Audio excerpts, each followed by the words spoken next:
Pernahkah kamu merasa hidupmu tidak berkembang? Padahal kamu sudah bekerja keras, kamu sudah mencoba bangun lebih pagi, belajar hal baru, mulai menabung, bahkan berusaha mengubah kebiasaan. Namun entah mengapa setiap kali ingin melangkah lebih jauh, selalu ada sesuatu yang menarikmu kembali ke titik awal. Banyak orang berpikir bahwa musuh terbesar dalam hidup adalah kegagalan, kemiskinan, atau kurangnya bakat. Padahal kenyataannya, salah satu hal yang paling sering menghancurkan masa depan, seseorang adalah lingkungan yang salah. Tidak semua orang toksik akan menghina atau membencimu secara terang-terangan. Justru sebagian dari mereka datang dengan senyuman, candaan, perhatian, bahkan mengaku sebagai teman terbaikmu. Mereka tidak mengambil uangmu, tetapi mengambil sesuatu yang jauh lebih berharga. Waktu, semangat, dan kepercayaan dirimu. Hari ini kita akan membahas 8 tipe orang toksik yang perlahan bisa menghancurkan hidupmu jika kamu terus membiarkan mereka berada di sekitarmu. Nomor 1, si penunda mimpi. Orang ini hampir tidak pernah berkata, jangan lakukan. Sebaliknya, Mas Jero akan berkata, santai saja. Masih ada besok. Saat kamu ingin mulai olahraga, dia mengajak nongkrong. Saat kamu ingin membuka usaha, dia berkata, tunggu waktu yang tepat. Saat kamu ingin belajar keterampilan baru, dia berkata, tidak perlu terburu-buru. Kalimatnya terdengar masuk akal. Bahkan terdengar seperti bentuk kepedulian. Namun tanpa sadar, setiap nasihatnya membuatmu menunda satu langkah lagi. Masalahnya kesempatan tidak selalu datang 2 kali. Orang-orang sukses bukan karena mereka selalu memiliki waktu yang tepat. Mereka sukses karena berani memulai ketika orang lain masih menunggu. Jika di sekitarmu ada seseorang yang selalu membuatmu berkata, besok saja, berhati-hatilah. Bisa jadi yang sedang dicuri bukan uangmu, melainkan masa depanmu. Nomor 2, si pembunuh percaya diri. Dia tidak pernah menghina secara langsung. Namun setiap kali kamu memiliki mimpi besar, dia selalu punya alasan mengapa kamu akan gagal. Ketika kamu ingin membuat bisnis, dia berkata, persaingannya banyak. Saat kamu ingin membuat channel YouTube, dia berkata, sudah banyak yang seperti itu. Saat kamu ingin belajar investasi, dia berkata, nanti malah rugi. Lama-kelamaan kamu mulai percaya bahwa dirimu memang tidak mampu. Padahal seringkali masalahnya bukan kemampuanmu, melainkan suara negatif yang terus kamu dengarkan. Orang seperti ini tidak menghancurkanmu dengan satu kalimat. Mereka menghancurkanmu sedikit demi sedikit sampai akhirnya kamu berhenti mencoba. Ingat, kritik yang baik akan membantumu berkembang. Tetapi jika setiap impianmu selalu dipatahkan tanpa solusi, mungkin yang bermasalah bukan mimpimu, melainkan orang di sampingmu. Nomor 3, si penguras energi. Setiap bertemu dengannya, pembahasannya selalu sama. Mengeluh tentang pekerjaan, mengeluh tentang uang, mengeluh tentang orang lain, mengeluh tentang hidup. Awalnya kamu hanya mendengarkan, namun lama-kelamaan pikiranmu ikut dipenuhi hal-hal negatif. Energi adalah sesuatu yang menular. Jika setiap hari kamu berada di lingkungan yang penuh keluhan, perlahan kamu juga akan kehilangan semangat untuk berkembang. Coba perhatikan, setelah bertemu orang tertentu apakah kamu merasa lebih termotivasi, atau justru merasa lelah, malas, dan kehilangan harapan? Jawaban itu seringkali menunjukkan apakah seseorang membawa energi positif atau justru menguras energi hidupmu. Tidak berarti kamu harus membenci mereka, namun kamu perlu membatasi seberapa banyak waktu yang kamu habiskan bersama orang-orang yang terus menyebarkan pikiran negatif. Karena masa depanmu sangat dipengaruhi oleh lingkungan yang setiap hari kamu dengarkan. Nomor 4, si ahli pembanding. Tidak peduli seberapa keras kamu berusaha, di matanya selalu ada orang yang lebih hebat.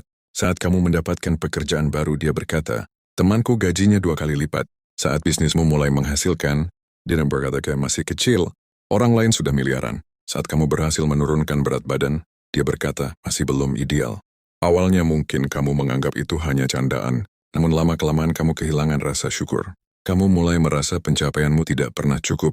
Padahal hidup bukanlah perlombaan untuk menjadi lebih baik dari semua orang. Hidup adalah proses untuk menjadi lebih baik dari dirimu yang kemarin. Orang yang terus membandingkanmu tidak sedang membantumu berkembang. Mereka sedang membuatmu lupa menikmati proses. Jangan ukur hidupmu dengan perjalanan orang lain, karena setiap orang memiliki waktu, kesempatan, dan jalan hidup yang berbeda. Nomor 5, si penikmat kenyamanan. Orang ini tidak suka perubahan. Ketika kamu mulai bangun pagi, dia mengajak begadang. Ketika kamu mulai menabung, dia mengajak menghabiskan uang. Ketika kamu mulai belajar, dia berkata, nikmati hidup saja. Masalahnya, kenyamanan yang berlebihan seringkali menjadi penjara yang tidak terlihat. Tidak ada orang sukses yang hidupnya berubah hanya karena terus berada di zona nyaman. Pertumbuhan selalu membutuhkan rasa tidak nyaman. Belajar memang melelahkan. Pekerja keras memang menguras tenaga. Menolak ajakan yang tidak penting memang terasa tidak enak. Namun semua itu adalah harga yang harus dibayar jika kamu ingin hidupmu berubah. Hati-hati dengan orang yang selalu membuatmu merasa nyaman hari ini, tetapi tanpa sadar menghancurkan masa depanmu. Nomor 6, si bermuka 2. Di depanmu dia tersenyum. Dia mendukung semua rencanamu. Dia memanggilmu sahabat. Namun ketika kamu tidak ada, cerita yang keluar dari mulutnya berubah. Rahasiamu menjadi bahan obrolan. Kesalahanmu diperbesar. Keberhasilanmu dianggap keberuntungan. Orang seperti ini sangat berbahaya karena mereka menghancurkan kepercayaan. Sekali reputasimu rusak, memperbaikinya membutuhkan waktu yang sangat lama. Karena itu, jangan terlalu cepat menceritakan semua rencana kepada semua orang. Tidak semua yang mendengarkanmu ikut mendoakanmu. Sebagian hanya sedang mencari bahan untuk dijadikan cerita. Nomor 7, si penikmat kesuksesanmu. Saat kamu sedang berjuang dari nol, dia tidak pernah terlihat. Ketika kamu membutuhkan bantuan, dia selalu punya alasan. Namun begitu kamu mulai berhasil, dia datang seolah-olah selalu mendukungmu. Dia ingin menikmati hasil tanpa pernah menghargai proses. Orang seperti ini sering memanfaatkan kebaikanmu.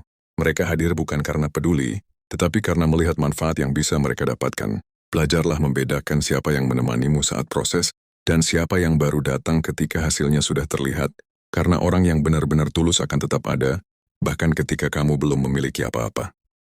Nomor 8, si perampok waktu. Ini mungkin tipe yang paling berbahaya, karena dia tidak mengambil uangmu.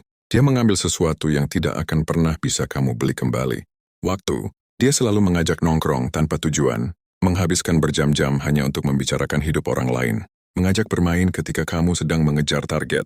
Sedikit demi sedikit hari-harimu habis tanpa menghasilkan apapun. Bayangkan jika setiap hari kamu kehilangan 2 jam. Dalam 1 tahun kamu kehilangan lebih dari 700 jam. Waktu sebanyak itu bisa digunakan untuk belajar keterampilan baru, membangun usaha, membaca puluhan buku, atau menciptakan kehidupan yang jauh lebih baik. Karena itulah, jangan hanya menjaga dompetmu. Jagalah waktumu, karena orang yang mencuri waktumu sedang mencuri masa depanmu.